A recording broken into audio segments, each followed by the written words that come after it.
안녕하세요, 여러분. 오늘 제 이야기를 들어주셔서 감사합니다. 저는 올해 54살, 평범한 가정주부입니다. 결혼한 지 이제 28년째네요. 26살. 그때는 정말 철없었죠. 사랑만 있으면 다 된다고 생각했어요. 남편은 중견기업 과장이었고, 저는 백화점 화장품 코너에서 일하던 판매직이었습니다. 평범한 만남이었죠. 우연히 어머니 선물을 고르러 온 남편을 만나 석 달 만에 결혼을 결심했어요. 시댁 첫 방문 날, 그날을 지금도 생생히 기억합니다. 강남 한복판의 30평대 아파트. 현관문을 열자마자 느껴지던 그 냉기. 시어머니는 저를 처음부터 끝까지 훑어보시더니 이렇게 말씀하셨어요. 학벌은 어떻게 되나요? 부모님은 뭐 하시고? 저는 전문대를 나왔고 아버지는 작은 철물점을 운영하셨어요. 그 순간 시어머니 얼굴에 스친 실망감을 놓치지 않았습니다. 하지만 사랑하는 사람과 함께라면 괜찮을 거라 믿었죠. 그리고 그분이 등장했습니다. 신우이, 강지연. 서울대 의대를 나와 대학병원 인턴으로 일하던 29살의 여성. 키 170cm의 늘씬한 몸매에 단정한 보부 머리, 그리고 뿔테 안경 너머로 보이는 차가운 눈빛. 언니, 안녕하세요. 앞으로 잘 부탁드려요. 제가 공손히 인사를 건넸을 때 그녀는 저를 위아래로 훑어보더니 코웃음을 쳤습니다. 오빠가 뭘 보고 결혼하려는 건지 모르겠네. 우리 집안이랑은 안 어울리는데. 그 말을 듣는 순간 가슴이 철렁했어요. 하지만 남편이 제 손을 꼭 잡아주었고 저는 참았습니다. 사랑하는 사람의 가족이니까. 잘하면 인정받을 수 있을 거라 믿었으니까요. 결혼식은 소박하게 치렀습니다. 남편 회사 동료들과 저희 친척들만 모인 작은 예식장이었죠. 시댁에서는 결혼식 비용도 반반 내자고 하셨어요. 요즘 세상에 여자 집에서만 준비할 수는 없잖아 하시면서요. 저희 부모님은 철물점을 담보로 대출까지 받아 결혼 준비금을 만드셨어요. 그 돈으로 전세금 일부를 마련하고 살림도구도 장만했습니다. 시댁에서는 냉장고 하나 보태주고는 우리는 아들이니까 이 정도면 된 거 아니냐고 하셨죠. 신혼집은 신림동의 허름한 다세대 주택 2층이었어요. 겨울엔 춥고 여름엔 더운 그런 곳이었죠. 하지만 저는 행복했어요. 사랑하는 사람과 함께라면 어디든 좋았으니까요. 문제는 시댁 방문이 잦아지면서부터였습니다. 일주일에 한 번은 꼭 오라는 시어머니. 갈 때마다 들어야 했던 건 비교와 비난이었어요. 지연이는 병원에서 얼마나 인정받는지, 아니, 엄마가 자랑스럽다. 며느리가 요리 솜씨가 있어야 남편을 잡지. 이건 좀 싱겁네. 아이고, 청소는 언제 했어? 먼지가 난리잖아. 신우이는 더했습니다.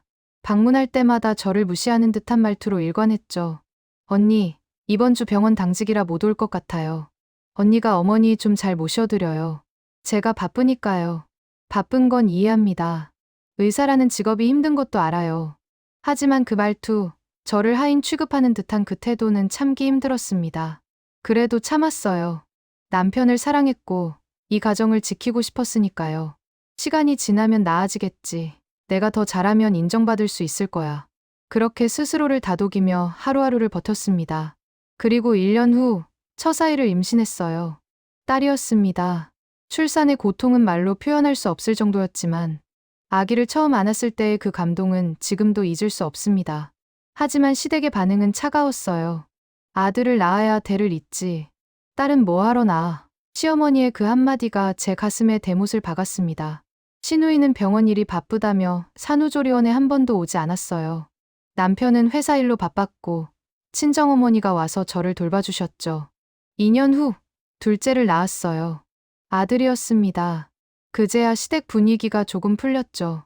시어머니는 손주 보러 자주 오셨고 신우이도 가끔 얼굴을 비췄어요. 하지만 그때부터가 진짜 지옥의 시작이었습니다. 시어머니는 손주를 볼 때마다 제 육아 방식에 간섭하셨어요. 애를 너무 안고 다녀. 벌은 나빠져. 이유식을 이렇게 주면 어떡해. 내가 해줄게. 신우이는 의사라는 직함을 앞세워 제 육아를 평가절하했습니다. 언니, 의학적으로 그건 잘못된 방법이에요. 제 말 좀 들으세요. 제가 뭘 해도 틀렸고 그들이 하는 건 다 옳았어요. 아이들은 무럭무럭 자랐고 저는 그저 가정을 지키는 것만으로도 버거웠습니다. 남편은 승진을 거듭하며 바빠졌고 저는 아이 둘을 키우며 하루하루를 보냈죠. 그리고 28년이 흘렀습니다. 딸아이는 대학을 졸업하고 직장을 다니고 있고 아들은 대학교 3학년이 되었어요. 이제 좀 편해질 줄 알았습니다. 하지만 인생이란 게 예상치 못한 순간에 큰 파도가 몰려오더군요. 그 파도는 바로 신우이의 이혼 소식이었습니다. 작년 가을이었어요. 남편에게서 전화가 왔죠. 여보, 지연이가 이혼했대. 어머니가 우리한테 좀 같이 살자고 하시는데. 그 말을 듣는 순간 온몸에 소름이 돋았습니다.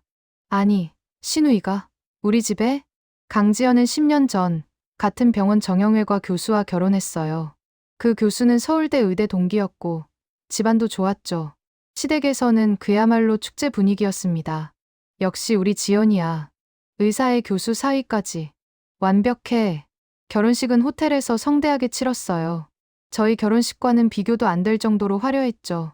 그날 시어머니는 저를 보며 이렇게 말씀하셨어요. 역시 학벌이 중요한 거야. 지연이처럼 똑똑해야 좋은 배우자를 만나지. 가슴이 아팠지만 그저 웃어넘겼습니다. 그런 신우이가 이혼을 했다니. 알고 보니 교수 남편이 바람을 피웠다고 해요. 병원 간호사와의 불륜이 발각되어 결국 파경에 이른 거죠. 신우이는 당연히 재산분할 소송을 걸었고 아파트와 위자료를 받았습니다. 그런데 왜 우리 집에 와야 하는 걸까요? 남편의 설명은 이랬어요. 어머니가 지연이가 많이 힘들어한대. 혼자 살기 힘들 것 같으니 우리가 좀 도와주면 안 될까? 일시적으로만. 일시적으로라는 말에 속았습니다. 저는 거절할 수도 없었어요. 남편의 눈빛이 간절했고 시어머니까지 나서서 부탁하시는데 어떻게 안 된다고 할 수 있었겠어요? 신우이가 우리 집에 들어온 건 그의 시벌이었습니다. 큰 캐리어 3개와 박스 5개를 가지고 왔어요. 언니, 불편하게 해서 미안해요. 조금만 있다가 나갈게요. 겉으로는 미안해하는 척했지만 그 눈빛은 달랐어요. 마치 내가 여기 있는 게 당연한 거 아니야? 라고 말하는 것 같았죠. 우리 집은 40평대 아파트예요. 남편이 부장까지 승진하고 몇 년 전에 마련한 곳이죠. 방이 4개 있었는데 하나는 부부 침실, 하나는 딸아이 방, 하나는 아들 방, 그리고 마지막 하나는 서재로 쓰고 있었어요. 신우이는 서재를 차지했습니다. 남편의 책들과 제 취미생활 물품들을 모두 베란다로 옮겨야 했죠. 처음 일주일은 괜찮았어요. 신우이는 방에만 있었고 밥도 거의 안 먹었어요. 이혼의 상처가 깊은 게 느껴졌죠. 그래서 저도 조심스럽게 대했습니다. 지연 씨, 밥 먹어야죠. 제가 미역국 끓였어요. 언니, 식욕이 없어요. 괜찮아요. 하지만 2주가 지나자 분위기가 달라졌어요. 어느 날 저녁, 온 가족이 모여 저녁을 먹고 있었어요. 제가 정성껏 차린 밥상이었죠. 된장찌개에 제육볶음, 시금치나물, 김치까지. 신우이가 젓가락을 들더니 제육볶음을 한 점 집어 먹었어요. 그리고는 얼굴을 찌푸렸죠. 이거 너무 짜네요. 건강에 안 좋아요. 그 말에 남편이 거들었어요. 여보, 요즘 나도 짜다고 생각했어. 조금만 싱겁게 해줄 수 있어? 저는 아무 말도 못했습니다. 28년 동안 남편 입맛에 맞춰 요리해왔는데 신우이가 온 지 2주 만에 제 요리가 문제가 된 거예요. 다음 날부터 신우이는 본격적으로 간섭하기 시작했습니다. 언니, 청소기는 매일 돌려야 해요. 먼지가 제 알레르기를 악화시켜요. 에어컨 온도 좀 낮춰주세요. 너무 더워요. 이 세제는 화학 성분이 너무 많아요. 친환경 제품 쓰세요. 하나하나가 지시였어요. 부탁이 아니라 명령이었죠. 더 심각한 건 시어머니였습니다. 시어머니는 거의 매일 우리 집에 오셨어요. 딸을 보러 오신다는 명목으로요. 지연아, 엄마가 네가 좋아하는 갈비 사왔다. 며느리, 이거 구워줘. 저는 갈비를 구웠죠. 하지만 신우이와 시어머니만 드셨어요. 며느리는 안 먹어? 다이어트 해야 하는 거 아니야? 시어머니의 그 말에 저는 할 말을 잃었습니다. 한 달이 지나자 신우이는 완전히 주인 행세를 했어요. 거실 소파에 누워 TV를 보고 제가 빨래를 개면 이건 이렇게 개는 게 아니에요 라고 지적하고 심지어 아이들 교육에까지 참견했습니다. 조카, 이번 학기 성적이 왜 이래? 공부 좀 열심히 해야지.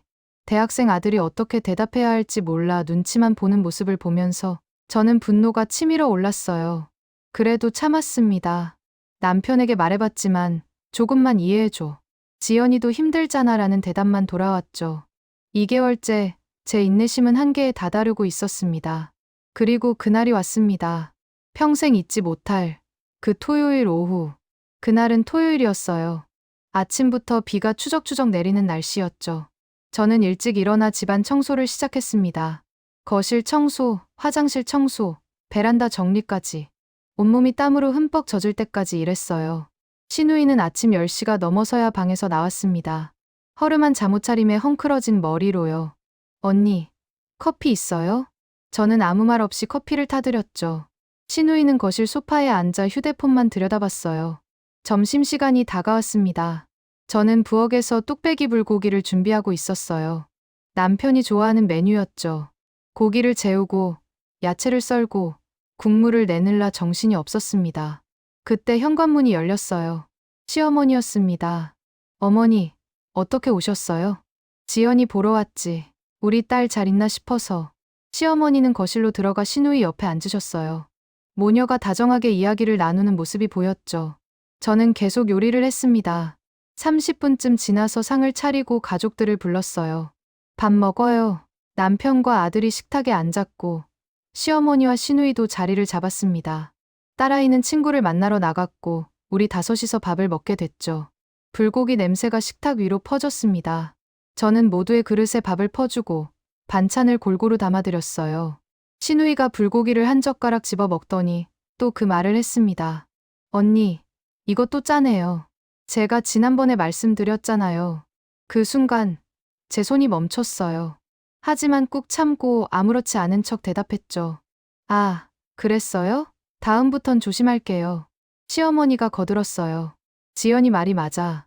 며느리, 음식 좀 싱겁게 해. 우리 지연이 몸이 예전 같지 않잖아. 이혼하고 스트레스도 많이 받았는데. 저는 입술을 깨물었습니다. 남편은 아무 말도 하지 않았어요. 그저 조용히 밥만 먹었죠. 식사를 마치고 설거지를 하는데 시어머니가 부엌으로 오셨어요. 며느리, 내가 할 말이 있어. 네, 어머니. 말씀하세요. 지연이가 우리 집에 당분간 더 있어야 할 것 같아. 정신적으로 많이 힘들어하거든. 며느리가 좀 더 잘 챙겨줘. 저는 그 말을 듣고 숨이 막혔어요. 당분간이 이미 3개월째였는데 대체 얼마나 더 있으라는 건가요? 어머니, 저도 최선을 다하고 있어요. 그래? 근데 지연이 말 들어보니까 집안이 좀 지저분하다던데? 며느리가 청소를 제대로 안 하나 봐? 제가 오늘 아침 3시간 동안 청소한 걸 알면서도 그런 말씀을 하시는 겁니다. 아니에요, 어머니. 매일 청소하고 있어요. 그래도 지연이가 그렇다는데 의사가 예민한 건 당연하잖아. 좀 더 신경 써. 저는 더 이상 참을 수 없었어요. 하지만 참아야 했습니다. 며느리니까요. 저녁 때가 되자 시어머니는 돌아가셨어요. 하지만 그 말들은 제 머릿속에 계속 맴돌았죠. 밤 10시쯤 저는 남편에게 조심스럽게 말을 꺼냈어요. 여보, 지연 씨가 언제쯤 나갈까요? 벌써 3개월이 넘었잖아요. 남편이 TV에서 눈을 떼지 않은 채 대답했어요. 조금만 더 기다려줘. 지금 힘들 때잖아. 저도 힘들어요. 맨날 간섭받고 무시당하는 것 같아서. 왜 그렇게 좁게 생각해? 가족인데 서로 도와야지. 저는 할 말을 잃었습니다. 가족이라는 이름으로 제가 당하는 이 모든 걸 참아야 한다는 건가요? 침대에 누웠지만 잠이 오지 않았어요. 28년간 쌓인 울분이 가슴속에서 끌어올랐습니다. 다음 날 일요일, 더 큰 사건이 벌어졌어요. 점심 준비를 하고 있는데 시누이가 부엌으로 들어왔어요. 언니, 제가 친구들이랑 약속이 있어서요. 점심 좀 일찍 차려주실 수 있어요? 저는 이미 김치찌개를 끓이고 있었는데 시간을 맞춰달라니요. 지금 준비 중인데 30분만 기다려주면 안 될까요? 아, 정말 30분이나요? 그럼 전 그냥 밖에서 먹을게요. 시누이는 짜증스럽게 방으로 들어갔어요. 30분 후 제가 상을 차렸을 때 시누이는 화장을 하고 나왔습니다. 저 나갈게요. 밥은 안 먹어요. 그렇게 나가버렸죠. 남편이 제게 물었어요. 지연이 밥은 왜 안 먹어? 제가 늦게 차려서. 아이고, 좀 신경 써주지. 지연이가 스트레스 받잖아. 그 말에 제 안에 뭔가가 부서지는 느낌이었어요. 28년 동안 누구보다 열심히 이 집을 지켜왔어요. 시댁 눈치 보며 살았고, 아이들 키우고, 남편 뒷바라지하느라 제 인생을 다 바쳤죠. 그런데 시누이가 3개월 들어와 사는 것만으로 제가 이 집에서 투명인간 취급을 받고 있었습니다. 그날 오후, 저는 거실 소파에 앉아 멍하니 창밖을 바라봤어요. 빗방울이 유리창을 타고 흘러내렸죠. 언제까지 이렇게 살아야 하나. 그 생각만 머릿속을 가득 채웠습니다. 그리고 마침내 그날이 왔습니다. 제 인생에서 가장 격렬했던 그날. 사건이 터진 건 그 다음 주 수요일 저녁이었습니다. 그날 저는 특별히 김치찌개를 끓였어요. 시원한 돼지고기 김치찌개에 두부도 넣고 파도 송송 썰어서요. 저희 집에서 다들 좋아하는 메뉴였거든요. 저녁 6시쯤 가족들이 하나둘 모이기 시작했어요. 남편이 퇴근하고 아들이 학교에서 돌아왔죠. 딸아이는 회식이 있다고 미리 연락이 왔고요. 시누이도 방에서 나왔습니다. 요즘 들어 시누이는 집에서도 풀메이크업을 하고 다녔어요. 누굴 보여주려는 건지는 모르겠지만요. 식탁에 모두 앉았습니다. 저는 김치찌개를 떠서 각자의 그릇에 담아드렸어요. 많이 드세요.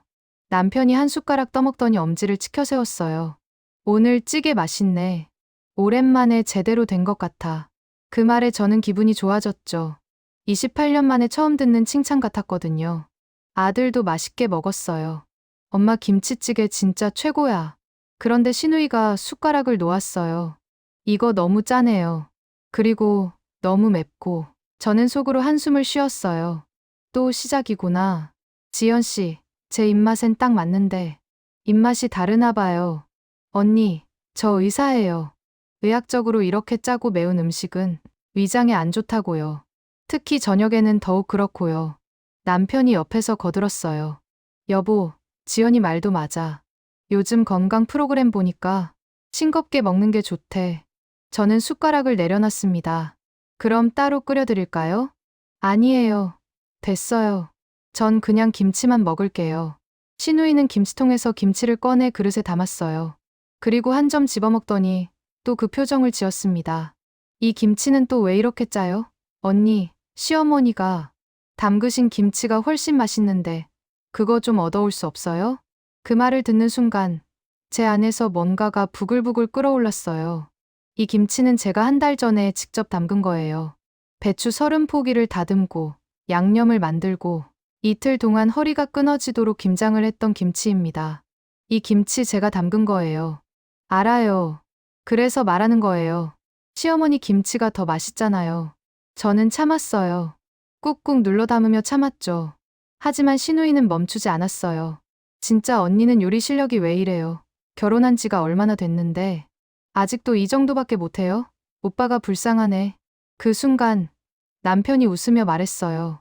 지연이 말이 맞긴 해. 여보, 좀 더 노력해봐. 저는 남편을 쳐다봤어요. 뭐라고?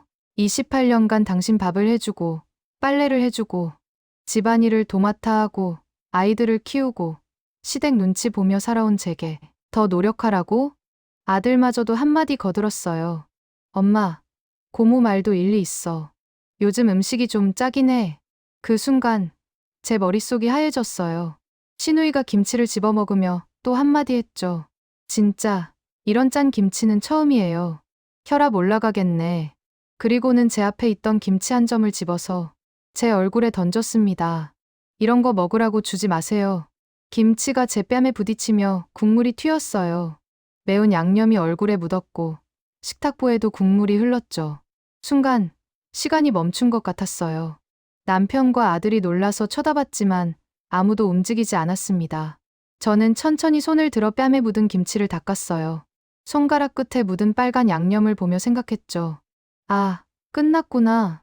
28년간 꾹꾹 눌러 담았던 모든 것들이 한순간에 폭발했습니다. 저는 자리에서 일어났어요. 시누이를 똑바로 쳐다보며 말했죠. 뭐 하는 짓이에요? 제가 뭘 어쨌는데요? 언니가 짜게 만들어 놓고 김치를 사람 얼굴에 던지는 게 정상이에요? 아이고, 예민하게. 제가 실수로 그런 거잖아요. 실수. 저는 분명히 봤어요.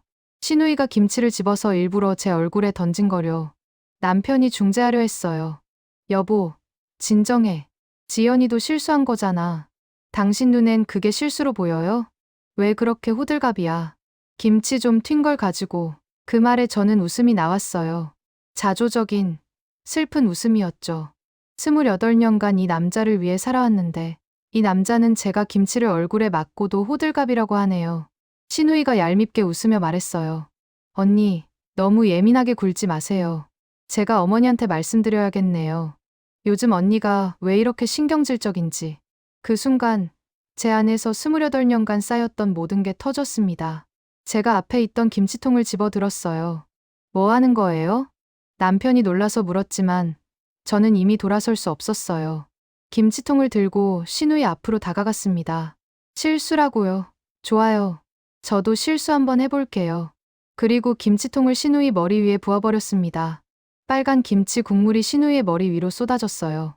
고급 살롱에서 방금 손질한 듯한 그 윤기 나는 머리카락이 순식간에 빨갛게 물들었죠. 매운 양념이 얼굴로 흘러내렸고 흰색 블라우스는 말할 것도 없었어요. 아, 신우이가 비명을 질렀어요.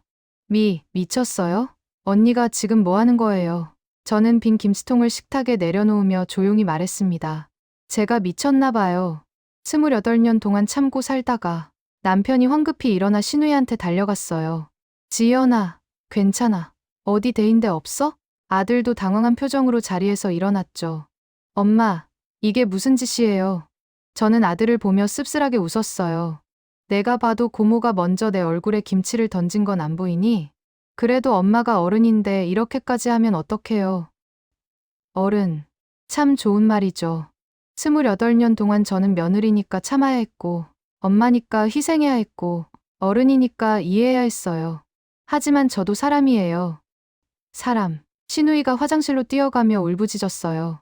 오빠, 이 사람 정말 미쳤어요. 제가 친정에 온 게 그렇게 싫었어요? 남편이 저를 보는 눈빛이 차갑게 식었어요. 여보, 대체 왜 이래? 지연이가 얼마나 힘든 시기인지 알면서. 저도 힘들어요. 힘들다고 이렇게 하는 거야? 그럼 당신은요? 김치가 제 얼굴에 날아왔을 때는 왜 아무 말도 안 했어요? 그건 실수잖아. 실수가 아니에요. 제 목소리가 터져 나왔습니다. 실수가 아니라고요. 저는 분명히 봤어요. 당신 동생이 일부러 제 얼굴에 던진 거 똑똑히 봤다고요. 남편이 한숨을 쉬었어요. 지금 지연이 상태가 예민해서 그런 거야. 이혼하고 나서 얼마나 힘들었겠어. 당신이 좀 이해해주면 안 돼? 그동안 이해했어요. 이제 지쳤어요. 화장실에서 신우이의 울음소리가 들렸어요. 과장되게 큰 소리로 울고 있었죠. 엄마, 언니가 저한테 이렇게 했어요. 휴대폰으로 시어머니에게 전화를 걸고 있는 것 같았어요. 10분쯤 지나자 현관문이 벌컥 열렸습니다. 시어머니였어요. 며느리, 우리 지연이한테 무슨 짓을 한 거야? 시어머니는 곧장 화장실로 달려갔어요. 신우이를 끌어안으며 울음을 터뜨렸죠. 우리 딸, 괜찮아. 어디 다친 데 없어? 엄마, 언니가 갑자기 김치통을 제 머리에 부었어요. 저는 아무것도 안 했는데. 아무것도 안 했다고요? 저는 참지 못하고 화장실 앞으로 걸어갔어요. 아무것도 안 했다고요? 당신이 먼저 제 얼굴에 김치를 던졌잖아요. 시어머니가 저를 노려보며 소리쳤어요. 며느리가 신우이한테 이게 무슨 짓이야. 지연이가 얼마나 힘든 시기인데 이렇게 구는 거야. 저도 힘들어요. 어머니. 뭐가 힘들어? 밥이나 하고 청소나 하면 되는 거 아니야? 그게 뭐가 힘들다는 거야. 그 말을 듣는 순간 제 가슴이 무너졌어요. 28년간 제가 이 집에서 한 모든 일들이 밥이나 하고 청소나 하는 것으로 축소되는 순간이었습니다. 어머니, 저도 사람이에요. 사람이면 사람답게 행동하지. 신우이한테 김치통을 부어? 이게 사람이 할 짓이야? 신우이가 먼저 제 얼굴에 김치를 던졌어요. 그래서 뭐, 그게 김치통을 부을 이유가 돼? 저는 할 말을 잃었어요. 남편이 옆에서 조용히 말했어요. 여보, 어머니랑 지연이한테 사과해. 뭐라고요? 사과하라고. 당신이 잘못한 거잖아. 제가 뭘 잘못했는데요. 김치통을 부은 거, 그 전에 제 얼굴에 김치가 날아온 건요? 그건 남편이 말을 흐렸어요. 시어머니가 다시 소리쳤습니다. 당장 사과 안 해. 우리 지연이한테. 저는 시어머니를 똑바로 쳐다봤어요. 싫어요. 뭐, 사과 안 해요. 제가 왜 사과를 해요? 시어머니의 얼굴이 시빨개졌어요. 이 며느리가 지금 시어머니 말을 거역하는 거야? 거역이 아니라 제 의견을 말하는 거예요. 의견. 며느리 주제에? 며느리 주제. 그 말이 제 귀에 쟁쟁 울렸어요. 28년간 저는 며느리라는 굴레 속에서 살아왔어요. 사람이 아니라 며느리로서, 하나의 역할로서요. 신우이가 화장실에서 나왔어요. 머리는 대충 말렸지만 아직도 옷에 김치 국물이 묻어 있었죠. 언니, 정말 실망했어요. 제가 언니를 잘못 봤나 봐요. 실망은 제가 더 많이 했어요. 뭐라고요? 당신이 이 집에 온 후로 3개월 동안 저는 단 하루도 편한 날이 없었어요. 신우이가 코웃음을 쳤어요. 언니가 날 힘들게 한 게 아니라 제가 언니를 힘들게 했다고요. 말도 안 돼요. 말이 돼요. 매일매일 제 요리에 트집 잡고 청소에 간섭하고 제 아이들한테까지 참견했잖아요. 그건 다 언니를 위해서 한 말이에요. 위해서? 누구를 위해서요? 언니를 위해서요. 언니가 더 나은 며느리가 되라고. 저는 쓴웃음을 지었어요. 더 나은 며느리. 좋은 말이네요. 그럼 당신은 더 나은 시누이였나요? 시누이가 말문이 막혔어요. 시어머니가 끼어들었죠. 며느리, 그만해. 지금 당장 사과하고 방으로 들어가. 싫어요. 뭐, 싫다고요. 어머니, 저는 더 이상 참지 않을 거예요. 남편이 제 팔을 잡았어요. 여보, 제발, 이러지 마. 저는 남편의 손을 뿌리쳤습니다. 손 떼요. 그동안 당신이 내 편에서 저를 보호해준 적이 단 한 번도 없었잖아요. 내가 언제요? 항상이요. 항상 당신 어머니 편, 당신 동생 편만 들었어요. 거실이 쥐 죽은 듯 조용해졌어요. 아들이 중간에서 어쩔 줄 몰라 하고 남편은 당황한 표정으로 서 있고 시어머니와 시누이는 제게 도끼 어린 눈빛을 보내고 있었죠. 그날 밤, 저는 방에 들어가지 않고 거실 소파에서 잤어요. 다음 날 아침, 전쟁은 더욱 격렬해졌습니다. 다음 날 아침, 저는 새벽 5시에 눈을 떴어요. 거실 소파는 불편했고, 목이 뻐근했죠. 하지만 이상하게 속은 시원했어요. 처음으로 제 감정을 터뜨렸으니까요. 조용히 일어나 부엌으로 갔습니다. 습관적으로 아침 준비를 하려다가 멈췄어요. 왜 내가 해야 하지? 그 생각이 들자 발길을 돌렸습니다. 대신 옷을 갈아입고 밖으로 나갔어요. 새벽 공기가 차가웠어요. 아파트 단지를 천천히 걸으며 생각을 정리했죠. 나는 지금까지 뭘 하고 산 걸까? 결혼 전 저는 백화점에서 일하며 나름 인정받는 판매사원이었어요. 손님들이 저를 찾았고 실적도 좋았죠. 하지만 결혼과 동시에 그만뒀어요. 시댁에서 며느리가 밖에서 일하면 집안이 정리가 안 된다며 반대했거든요. 그렇게 28년을 가정주부로 살았어요. 처음 몇 년은 괜찮았어요. 남편을 사랑했고 아이들이 귀여웠으니까요. 하지만 시간이 지날수록 제 존재는 점점 투명해졌죠. 저는 아내도, 엄마도, 며느리도 아니었어요. 그저 집안일을 하는 기계 같은 존재였죠. 1시간쯤 걷고 집으로 돌아왔어요. 거실에는 남편이 앉아 있었습니다. 어디 갔다 와? 산책했어요. 아침은? 안 했어요. 왜? 저는 남편을 똑바로 쳐다봤어요.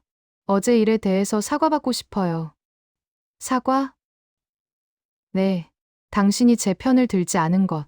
동생이 저한테 한 짓을 실수라고 변명한 것. 남편이 한숨을 쉬었어요. 여보, 제발. 이제 그만하자. 어머니도 화나셨고 지연이도 많이 상처받았어. 저도 상처받았어요. 당신이 먼저 김치통을 부었잖아. 그 전에 제 얼굴에 김치가 날아왔어요. 그건 실수라니까. 실수가 아니라고요. 제 목소리가 커졌어요. 남편이 놀란 표정으로 저를 봤죠. 여보, 목소리 낮춰. 지연이 자고 있어. 상관없어요. 깨어나도 좋아요. 왜 이렇게 변한 거야? 당신 원래 이런 사람 아니었잖아. 제가 변한 게 아니에요. 그동안 억눌러 왔던 게 터진 거예요. 남편은 더 이상 말하지 않고 회사에 나갔어요. 오전 10시쯤 시누이가 방에서 나왔습니다. 머리는 감았지만 표정이 굳어 있었어요. 저는 부엌에서 커피를 마시고 있었죠. 시누이가 저를 보더니 코웃음을 쳤어요. 언니, 어제 일 재미있었어요? 재미있진 않았지만 후회는 안 해요.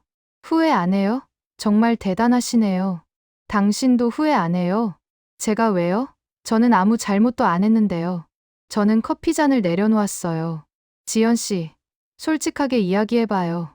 당신 정말 실수로 제 얼굴에 김치를 던진 거예요? 시누이가 빙그레 웃었어요. 설마 일부러 던졌다고 생각하는 건 아니죠? 네, 그렇게 생각해요. 증거 있어요? 없어요. 하지만 저는 봤어요. 그게 무슨 소용이에요? 오빠도 어머니도 다 제 편인데요. 그 순간 저는 깨달았어요.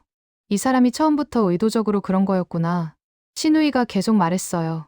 언니, 솔직히 말해서 언니는 우리 집안 수준에 안 맞아요. 전문대 나온 게 뭐가 자랑이라고 우리 오빠랑 결혼했어요? 그건 당신이 판단할 문제가 아니에요. 왜요? 저는 가족인데요. 가족이 걱정하는 게 잘못이에요. 걱정이 아니라 무시죠. 무시. 아니죠. 그냥 현실을 말해주는 거예요. 저는 자리에서 일어났어요. 지연 씨, 마지막으로 한 가지만 물을게요. 당신 언제 이 집에서 나갈 거예요? 신우이가 웃었어요. 비웃는 듯한 냉소적인 웃음이었죠. 언제요? 글쎄요. 아직 생각 없는데요. 여기가 당신 집이 아니에요. 오빠 집이니까 제 집이나 마찬가지죠. 저는 남편의 아내예요. 그래서요? 며느리잖아요. 며느리. 또 그 단어. 저는 더 이상 참을 수 없었어요. 오늘 중으로 짐 싸서 나가세요. 뭐라고요? 나가라고요. 당장. 신우이가 코웃음을 쳤어요. 언니가 저보고 나가래요? 웃기네요.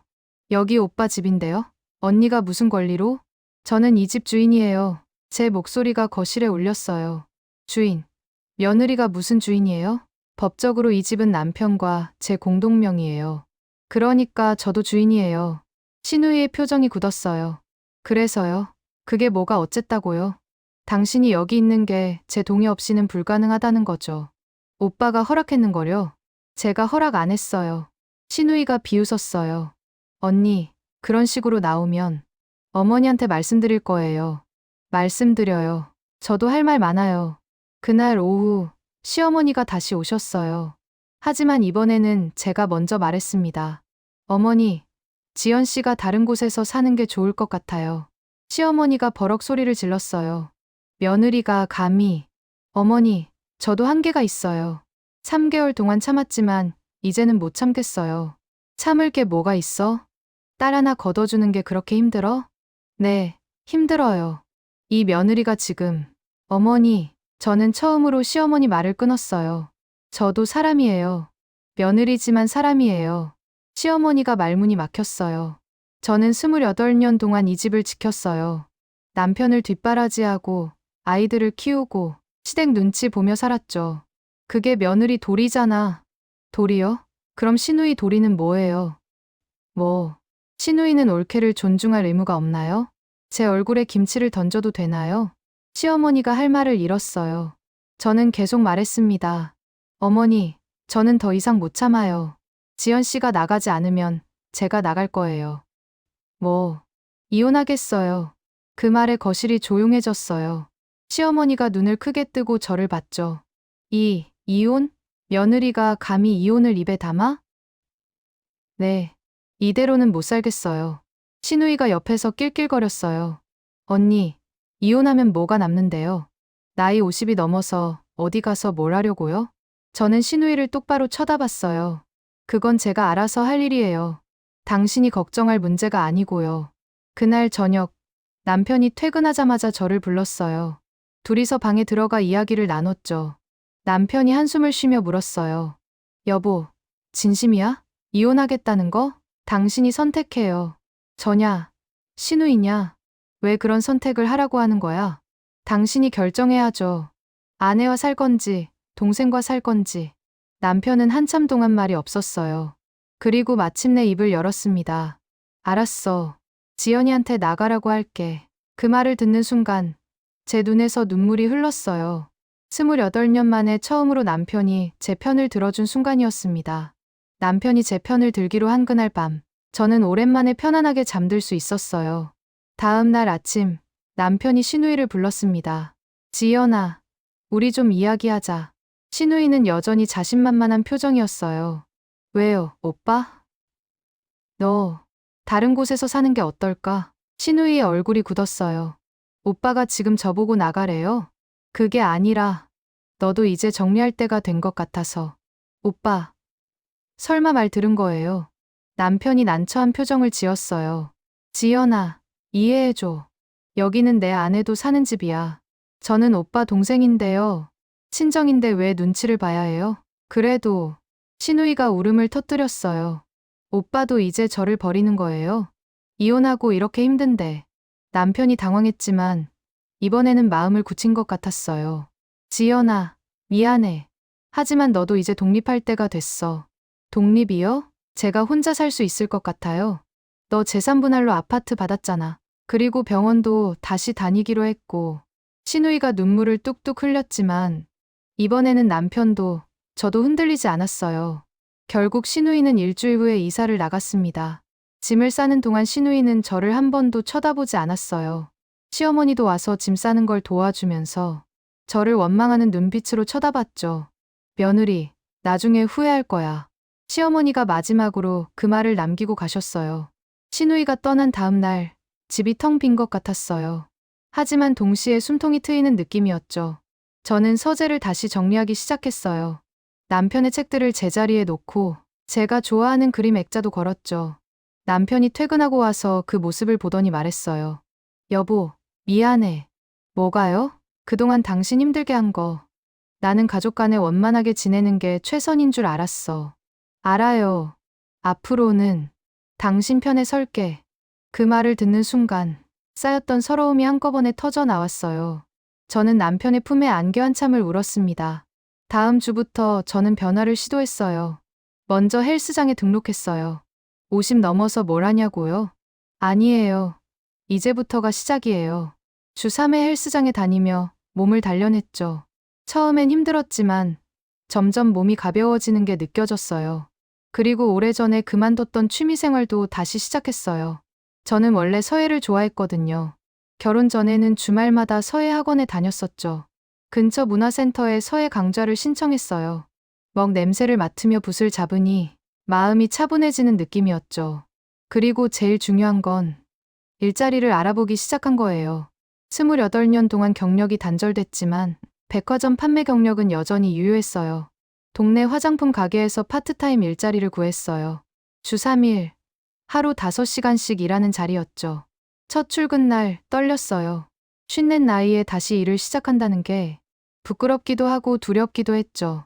하지만 가게 사장님이 친절하게 맞아주셨어요. 경력이 있으시니까 금방 적응하실 거예요. 요즘 손님들은 나이 있는 분들 더 좋아하세요. 일을 시작하고 한 달쯤 지나자 제 인생이 완전히 달라진 것 같았어요. 손님들을 응대하고 화장품을 추천하고 매장을 정리하는 일들이 28년 동안 잃어버렸던 제 정체성을 되찾아주는 것 같았어요. 그리고 무엇보다 좋은 건 제 통장에 돈이 들어온다는 거였죠. 많지는 않았어요. 한 달에 100만 원 정도였지만 그 돈은 온전히 제 것이었어요.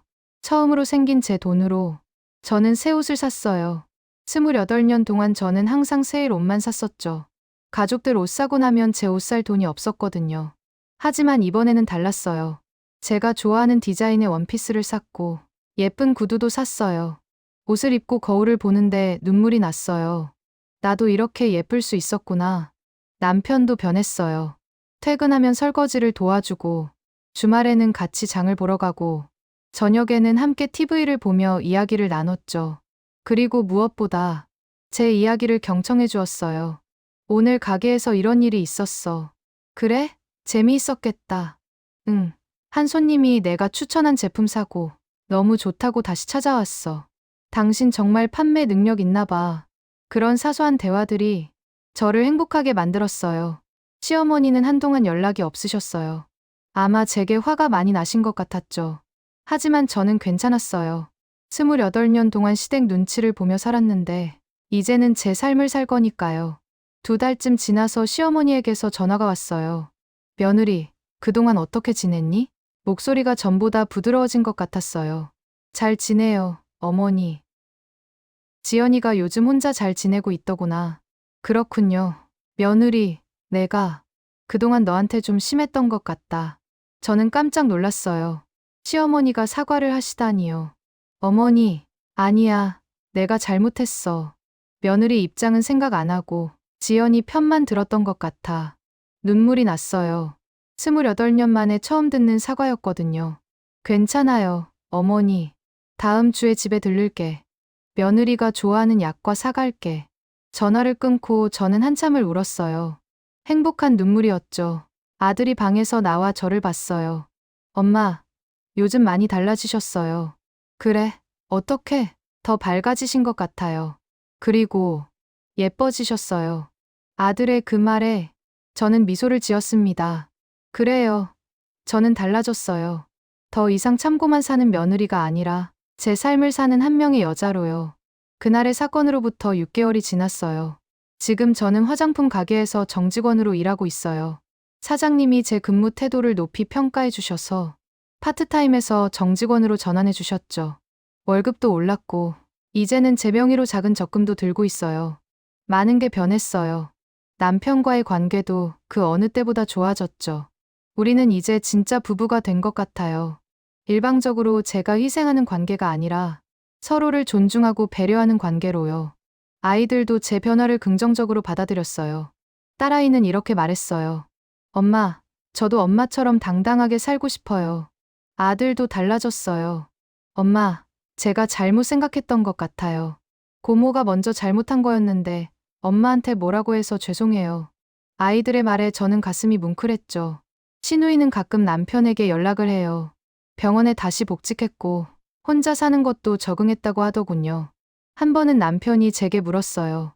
여보, 지연이가 집에 한번 놀러 와도 될까? 저는 잠깐 생각하다가 대답했어요. 좋아요. 오라고 하세요. 정말? 네. 하지만 손님으로 오는 거예요. 더 이상 이 집에 눌러 앉으려 하면 안 되고요. 남편이 웃었어요.